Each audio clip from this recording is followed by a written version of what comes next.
Welcome back to Tipping Point. I'm your host, Kara McKinney. The great Biden-era Democrat clown show continues in Washington, D.C. First act, Secretary of the Treasury Janet Yellen.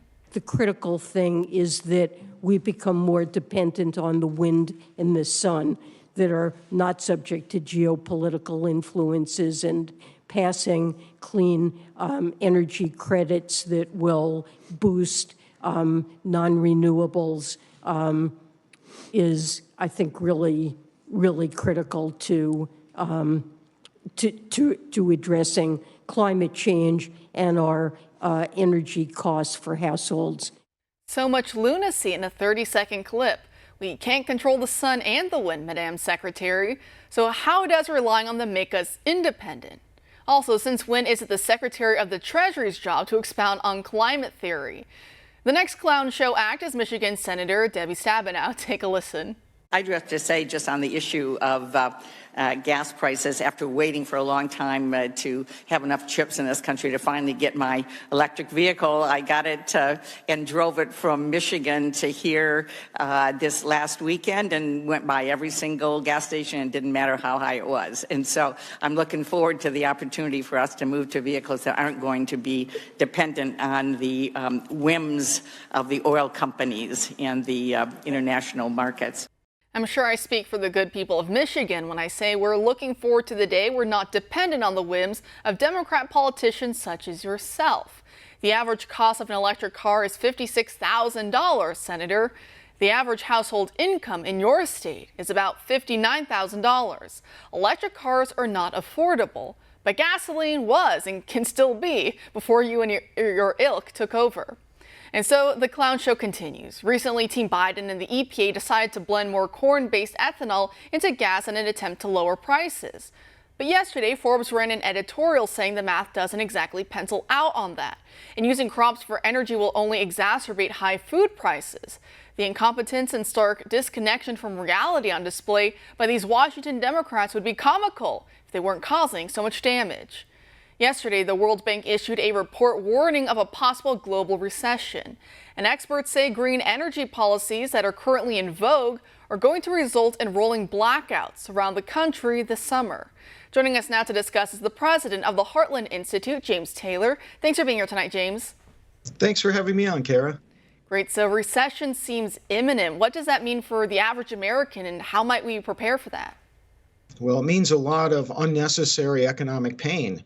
This is something that we knew was coming, especially when we were pursuing, we being the Biden administration, the U.S. federal government, and many state governments, pursuing policies to deliberately increase the price of energy and restrict the availability of American-produced oil, coal, and natural gas. We go begging for these products from Saudi Arabia, Venezuela, and Iran, and yet at the same time, we're stifling our own production at home. It's a sad, sad result. It is, and now we're seeing this higher ethanol blend, and many say, even many Republicans will say that perhaps it can help farmers at the same time as lower gas prices. Do you think we'll see either of those results? No, ethanol, as you mentioned in the introduction to the segment, it has less energy than gasoline. So really, even if you're paying, let's say gasoline is $6 a gallon, which it is here in Chicago, for you to get the same amount of mileage as gasoline, you'd have to be paying $4 per gallon or less for ethanol. It may appear to be less expensive, but it won't drive your car as far. It won't take it as far. At the same time, even if someday the price of ethanol really was so low that it would trade off with gasoline, we're dedicating 40% of the American corn crop to ethanol. That has a tremendous effect on food prices, because with more scarce food, with more of our crop going to energy rather than food prices rise. And now we saw Senator Stabenow. I know we could say, she's just out of touch with reality, with what the average American is feeling right now when they go to get gas. As you were saying, about $6 in your area. Same thing here in Southern California, though I am starting to see in my own area it's getting closer to $7. And I know we have, I think, an expected gas hike with more taxes that were pre-planned. Of course, California's not going to stop that. They love taxes. And so I think that goes into effect next month. So I am not looking forward to that.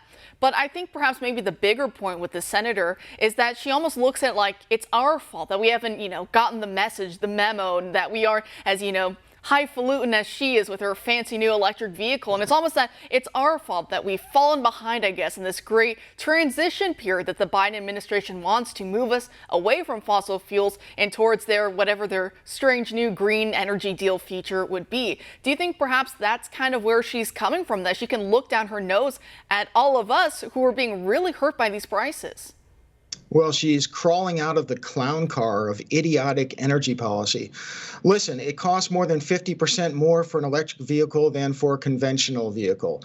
At the same time, if we were to electrify the transportation grid, which is what the Biden administration and what Stabenow advocates, that would increase demand on U.S. electricity by 50%.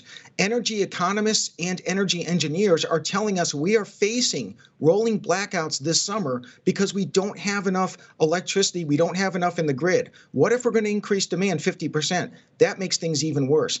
And finally, if we are going to rely on wind power and solar power, the cobalt, the lithium, the rare earth elements, and the manufactured products themselves almost all come from overseas and primarily from China. Don't think for a minute that we're going to be free from international turmoil. In fact, we're going to be more dependent on hostile nations if we transform our economy to wind and solar power. Now, that's an excellent point you make there, especially with what we see going on with Taiwan right now and China breathing down their necks quite heavily, as we've seen in recent months, quite especially. I also want to go back to that soundbite we played earlier with the Secretary of the Treasury, Janet Yellen, opining, as she always does, on climate and the global warming and everything else that they like to talk about. What's your reaction to some of what she was discussing? It's more from the crazy clown car.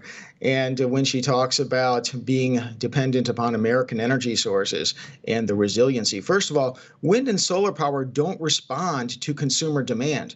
We cannot wish for the sun to shine more often or for there to be fewer clouds. We cannot wish away any of the impediments for wind power as well. We cannot wish more stronger winds to blow. We're only going to have so much.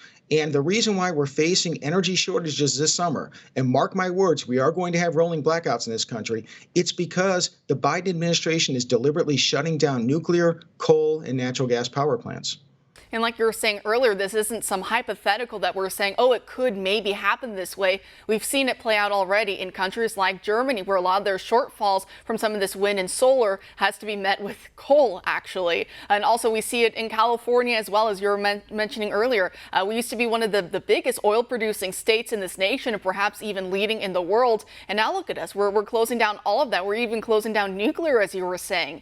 And now look what we're facing with. We see the rolling blackouts in California. You always see those road signs on the highway saying conserve water, conserve electricity, conserve, conserve, conserve, because we don't have enough of it to go around. And it's not because it's not there. You know, fossil fuels, they're great, they're there, they're cheap, easy, reliable. It's just that the government powers that be are really constricting a lot of those supplies. But James, it's really been a pleasure having you on tonight. Thanks so much for joining us. Thank you, Kara.